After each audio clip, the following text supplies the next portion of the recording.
There is a war being fought for your soul, right now, in this very moment. And most people don't even know the battle has begun. It's not fought with swords or guns. It's not waged on distant battlefields. This war is fought in boardrooms and classrooms, in shopping malls and social media feeds, in the quiet moments when you decide what matters most. It's a war as old as civilization itself, and its most ancient battlefield has a name, Babylon. But this isn't just history. This is prophecy. This is your story. Because the spirit that built the first tower of rebellion still whispers in every human heart today, promising the same lie it has always promised. You can be like God. Listen closely, because what I'm about to tell you will change how you see everything around you. The glittering cities, the endless advertisements, the voices that tell you to consume, to achieve, to build your own kingdom. They're all echoes of something that began long ago in a place called Shinar, where humanity first decided to challenge heaven itself. In the beginning, after the great flood had cleansed the earth and Noah's family stepped onto dry ground, God gave a simple command: be fruitful and multiply and fill the earth. Spread out, scatter. Don't concentrate your power in one place. But humanity had other plans. They had always had other plans. As the generations passed and people multiplied, they journeyed east and found a plain in the land of Shinar. Rich soil, fertile ground, a perfect place to build something magnificent.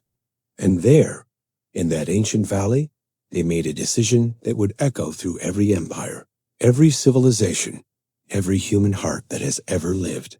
They said, "Come, let us build ourselves a city and a tower with its top in the heavens, and let us make a name for ourselves, lest we be dispersed over the face of the whole earth." Do you hear it? The first rebellion wasn't against laws or governments. It was against scattering, against God's design for diversity and dependence. They wanted unity, yes, but unity on their terms. They wanted a name, but a name they would make for themselves. They wanted to reach heaven, but they wanted to build their own stairway.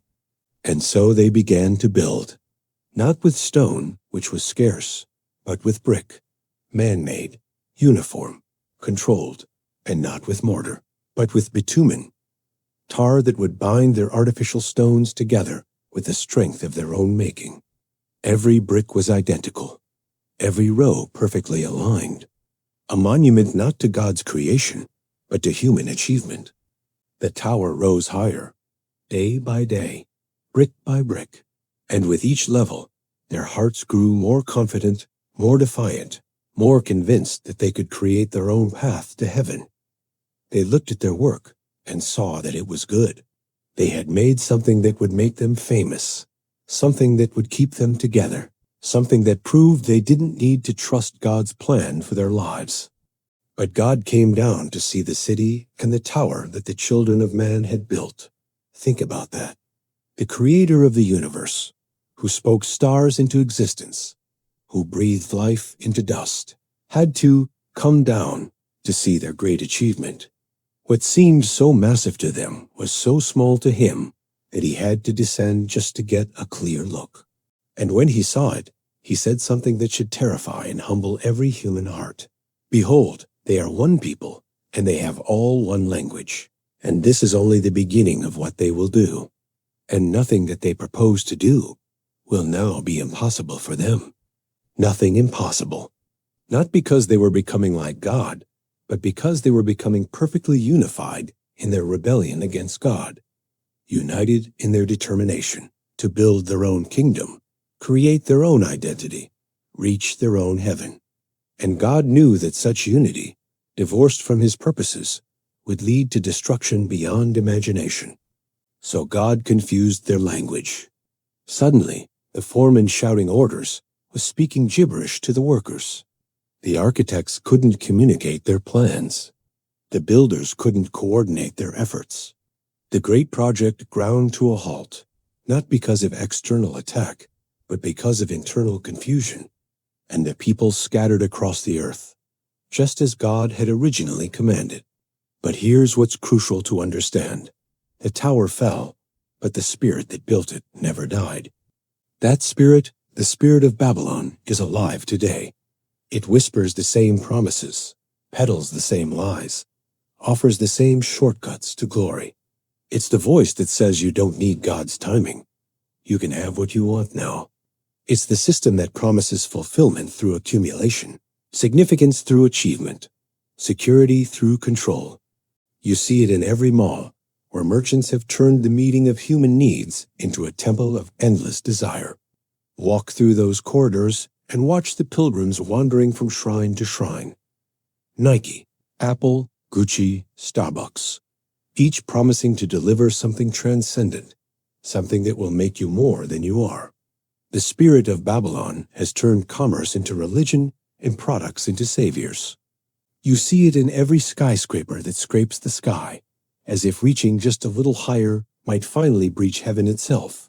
Corporate towers that house modern pharaohs, building empires on the backs of the masses, promising that the right career, the right position, the right amount of money will finally give you a name worth having. You see it in every entertainment empire that offers escape from reality instead of engagement with truth. Hollywood and Nashville, Silicon Valley and Wall Street, all modern Babylons where artists and executives create alternate realities, selling dreams and fantasies to people hungry for something more than ordinary life. But nowhere is the spirit of Babylon more visible than in the prophetic vision God gave to the Apostle John on the island of Patmos. In the book of Revelation, John saw a woman sitting on a scarlet beast, drunk with the blood of the saints.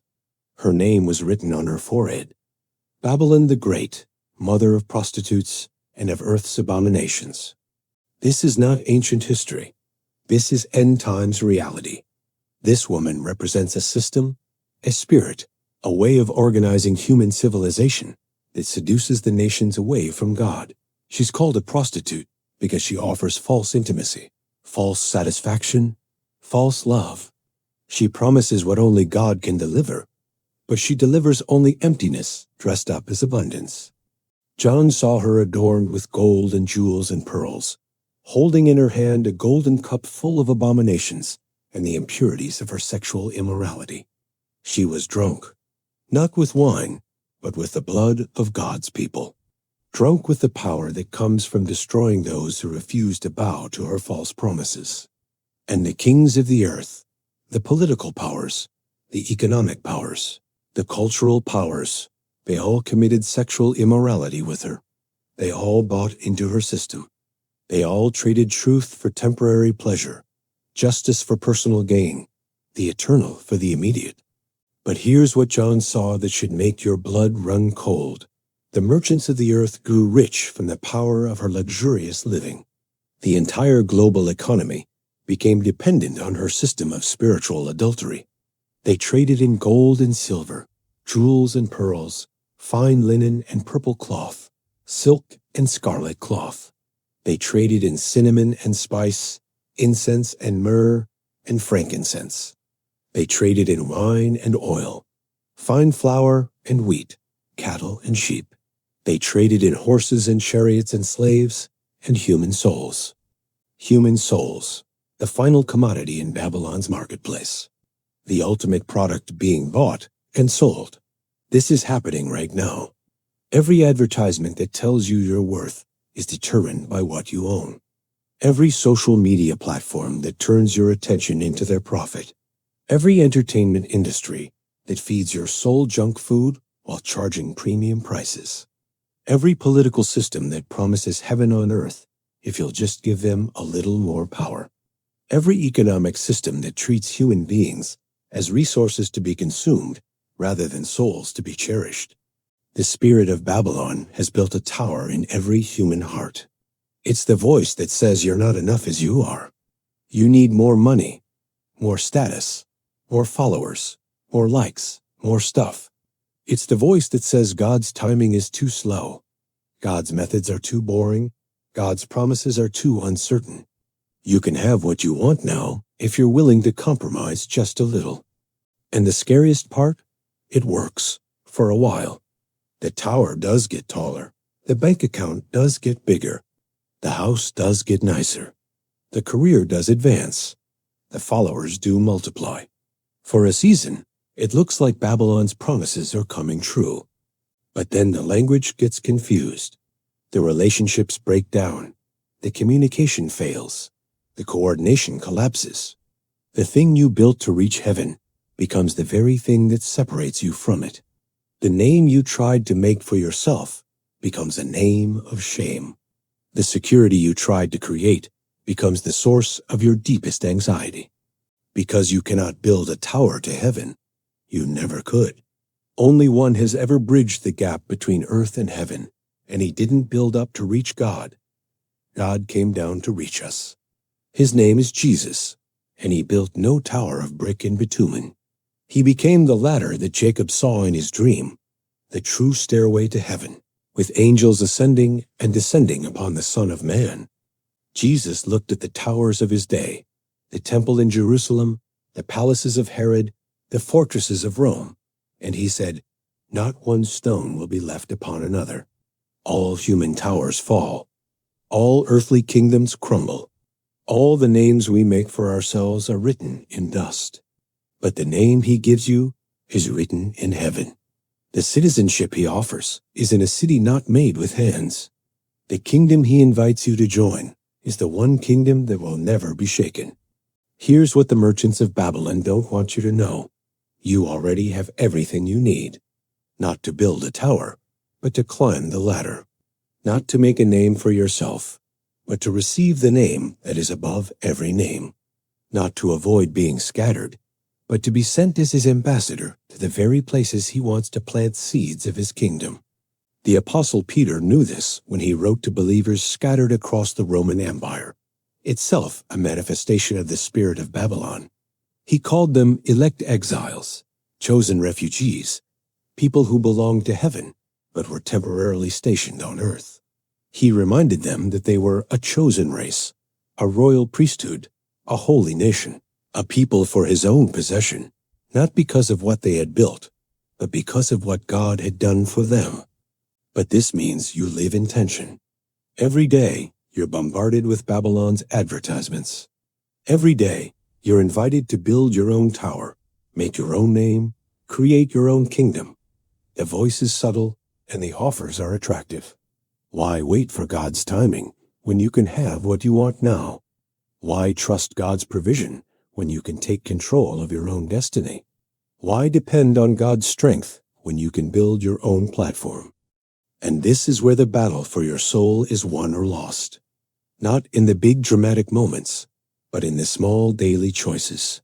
When you're deciding what to buy, where to work, how to spend your time, who to follow, what to read, what to watch, what to believe about yourself and your purpose. The spirit of Babylon whispers that God is holding out on you, that his ways are too restrictive, that his timeline is too slow, that his promises are too uncertain. It offers shortcuts to significance, fast lanes to fulfillment, and express routes to the life you think you deserve. But every shortcut leads to confusion. Every fast lane ends in a dead end. Every express route takes you further from the destination your soul is truly seeking. The prophet Jeremiah knew this when God gave him a message for his people who had been carried away to literal Babylon. They were exiles, refugees, strangers in a strange land, and they were tempted to believe that their displacement was permanent. Their hope was lost. Their God had forgotten them.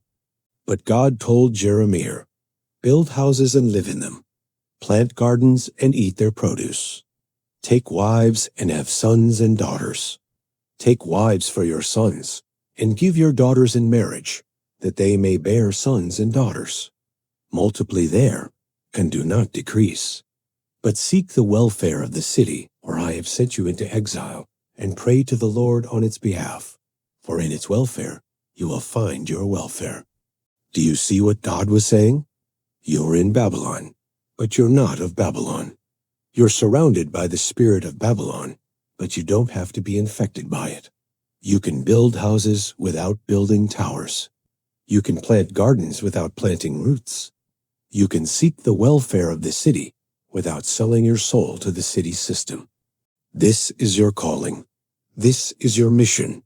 This is the way you overcome the spirit of Babylon, not by running away from the world, but by living differently in the world, not by building walls to keep the culture out, but by being salt and light that preserves and illuminates the culture from within. When the merchants are selling identity, you offer the security of being known and loved by God. When the politicians are selling solutions, you offer the hope of a kingdom that cannot be shaken. When the entertainers are selling escape, you offer the reality of a God who enters into our pain and transforms it into purpose.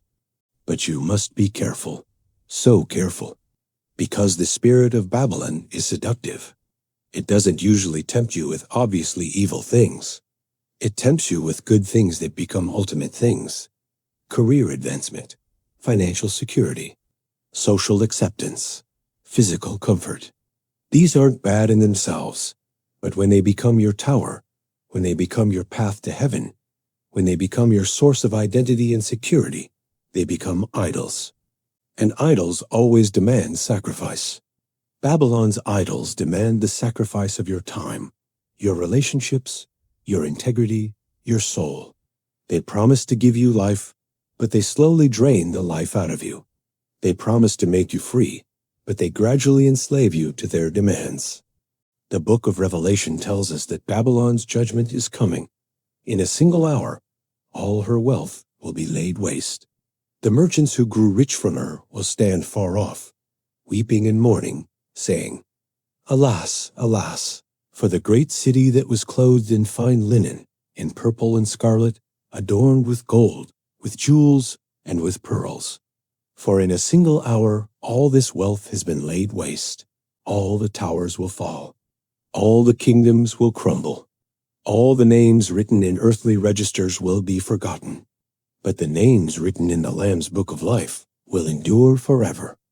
This is why Jesus taught us to pray, "Your kingdom come, your will be done, on earth as it is in heaven." Not our kingdom, not our will, not our tower reaching up to heaven, but his kingdom coming down to earth. Not our name being made great, but his name being hallowed. And when his kingdom comes in its fullness, John saw something beautiful. And I heard a loud voice from the throne saying, "Behold, the dwelling place of God is with man. He will dwell with them, and they will be his people. And God himself will be with them as their God. And he will wipe away every tear from their eyes, and death shall be no more. Neither shall there be mourning, nor crying, nor pain any more, for the former things have passed away." No more towers reaching up to God, because God has come down to us. No more confusion of languages, because we will speak the language of love. No more scattering in rebellion, because we will gather in worship. No more building with brick and bitumen, because he will make all things new. But until that day comes, you live as an exile. You live as a citizen of heaven, temporarily stationed in Babylon. You speak the language of earth, but your heart beats with the rhythm of heaven. You work in Babylon's economy, but you're not enslaved to Babylon's values. You live among Babylon's people, but you're not seduced by Babylon's promises.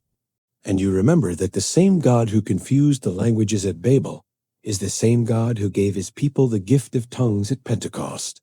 The same God who scattered humanity in judgment is the same God who gathers humanity in grace. The same God who came down to see their tower is the same God who came down in the person of Jesus Christ to build a bridge between heaven and earth. The war for your soul is real. The spirit of Babylon is active. The towers are still being built. The names are still being made. The kingdoms are still rising and falling. But you know how the story ends. You know who wins. You know which kingdom will stand when all others have fallen. So build your house, but don't build your hope there. Plant your garden, but don't plant your heart there. Seek the welfare of the city, but don't sell your soul to the city system. Live in Babylon, but live as a citizen of the New Jerusalem. And when the voices whisper that you can be like God, remember that you already have something better. You can be loved by God, known by God, used by God, and one day welcomed home by God into the city He has prepared for those who love Him. The spirit of Babylon promises you a name, but God has already given you a name. The spirit of Babylon promises you a kingdom, but God has already made you an heir to His kingdom. The spirit of Babylon promises you significance, but God has already declared you significant, not because of what you've built, but because of what Christ has done. That's the truth that conquers Babylon. That's the reality that outlasts every tower. That's the name that endures when all other names are forgotten. That's your identity, your security, your hope, your future. The war for your soul is real, but the victory is already won. Not by building up, but by bowing down. Not by making a name, but by calling on His name. Not by reaching heaven, but by receiving the one who came down from heaven for you. In Him, you are more than conquerors. In Him, you are citizens of an unshakable kingdom. In Him, you have a name that death cannot erase and time cannot diminish. This is your story. This is your calling. This is your victory over the spirit of Babylon.